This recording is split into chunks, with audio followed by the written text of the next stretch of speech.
you are a person who doesn't spend money on shoes, and then when you do, you wear them until there's holes in them, you might be in the same boat as me. And when this is the case, you're going to have to deal with your feet being sweaty.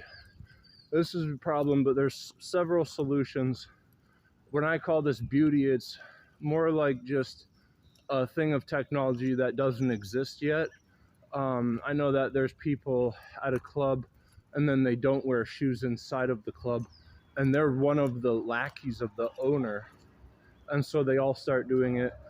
That's a way in handling your feet not sweating, but believe me, I'm trying to add in as much filler because I don't want to talk about the two downers.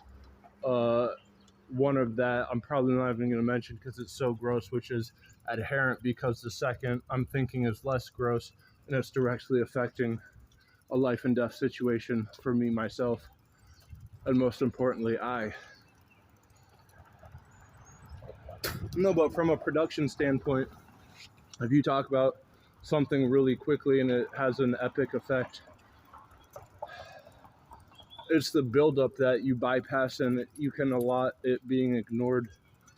But then it's such a short video at the end if you really don't emphasize the buildup on things that are epic. So then it almost seems like the outro needs a lot better than the filler. But in any case, the air with going through your shoes. Now, if you've never gone through or down a hill on a bicycle, there's air that perforates through shoes if you have shoes that breathe. It's funny, shoes have tongues and they can breathe. What's next? They have souls. Oh, I nailed the... I would kill if it was an audience of like 7-year-olds. No, but back to shoes. Yeah, your feet, my feet, they're so sweaty all the time. I asked one pharmacist when I was like a teenager, hey, what do I do about my sweaty feet? You know, just a little side note. This is the thing, it's frowned upon nowadays if I would do this because A, I'm an adult, but B, we don't have home care. Doctors used to go to houses and make house calls, but now they do it over the web camera for a premium. And this is the milkman's gone. The guys in the elevators, the elevator runners, they're gone. A handful of other things that don't happen. In the olden days, you would see the military like around town helping out, doing stuff. They're all overseas, and that's doing the bidding. I call it an elite welfare, where it's NATO. They're not a country, but they have all these countries aligned, and whenever there's war at hand, there's our Federal Reserve is an open cookie jar, and no one has their hand caught in it because we're not allowed to have a say with who's taking what in a honey pot scenario. So we have France with nuclear arsenals and helicopters flying over, getting aligned up near Russia. With this, what happens is, in a world war scenario with nuclear war, we're all affected. So it's not anything little to think that we don't think anything big of problems in the Middle East, when with all this cookie jar stealing, it's going to affect everyone if it is one. So with what they're doing, it's like this complex of the military, and they've got all this money, and I signed my stuff up for student loans, so I agreed to a draft, and with anything I'm saying right now could be courted in a martial, you know, they've got like a separate court for the army. I'd probably get handled for saying this, but it's all facts. But this is where it's going, where you can't say stuff like this to a pharmacist. You wouldn't be able to say stuff like this before getting drafted, because they would say like you're a spy or some shit for speaking against whatever NATO's doing, which literally they get all these countries and they're the ones trying to expand the territory.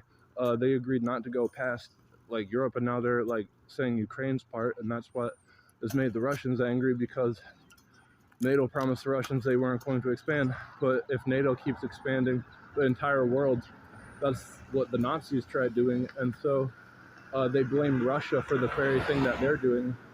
Russia invades Ukraine in order to stop NATO from advancing because they said they wouldn't. So then NATO says to everyone that Russia is trying to take over the entire world and advancing, but it's pushback from the actual truth. But back to my sweating feet. So you can, air going down a hill on a bike, every ounce of air, it's called pressure per square inch, it really helps. So you want airflow in your feet to make it not sweaty. And of course that blow dryer, if you're at your home, use a hair dryer to sweating your feet off, sweating the socks off, and sweating the shoes out. And if it's rain, it's, one and the same.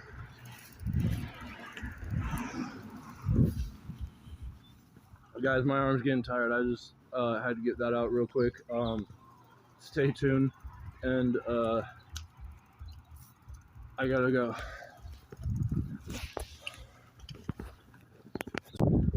One of the things I've learned is how important zones are, and so anything that's hanging over someone's lawn into a different area, it's really actually a big deal. But when it comes to power lines and hangovers of trees on them, that's worse off, because if those lines get broke, it's going to affect the whole town. And this is the complex of what is known as spillover. Spillover with electricity, and we can have spillover with toxins. They put in pesticides into jet fuel and they blast them into the atmosphere, and there's always these jets going off in the atmosphere.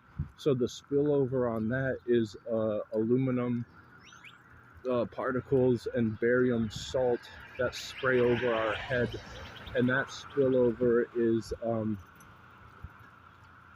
well, quite frankly, over every place that you've ever been, because it just stays up there in circles like the never-ending black hole of blackmail and dirty money hovering over DC. Now, I've never been to DC, but I heard there's these, like, instead of these power lines, these alien type of 5G boxes everywhere. So I can only imagine the surveillance with the technology with what they've installed on their corners. Here's this overhang onto the power line, and what they want to say is this is what burned down an entire town in Hawaii, and they were blocking roads for people trying to leave this inferno, and people were either jumping into the ocean or burning alive. And they're trying to say it's because these power lines got tripped from a overhang. But God knows, with the technology on DC streets, that there's some type of laser in an overhanging satellite. We all saw China's weather balloon floating over and us doing shit about that. That could have been a laser, and I'm not even being facetious. No, but when I talk this way, it sounds like I'm being childish. I'm not. It's just this giant gap between the adult table and the kid table. And nowadays, it's the piggy bank of the military complex. They say that in the USA, we're going to give aid to every country who needs it. We can do that, but within reason. They can't have sending aid and then not giving it to people and having them starve out on an ocean cornered past Gaza and Palestine because we didn't like their politics, and then giving aid to Netanyahu in Israel in order to be part of their war, to have our Federal Reserve money open to fund all this DC blackmail, blackmail, dirty money in a military state of mind. Okay, and there's that, and then it's when talking like it is Easter, so it's like only in the morning of Easter where there's like Easter egg hunts, you remember, with the Easter baskets, you remember this? And then other than that, it's like Easter isn't a big thing other than Jesus coming back to life. There's that one guy in Jerusalem who heard the news of this and was like, yes, you know, that one guy. And so then there's like Christmas morning, Easter morning. You want the mornings to be popping on these holidays, especially if you're a kid. But when you're an adult, it's like, I guess the mornings of these holidays were more important than nights of like what a Halloween would be. Farmer's Almanac, folks. Day and night's real.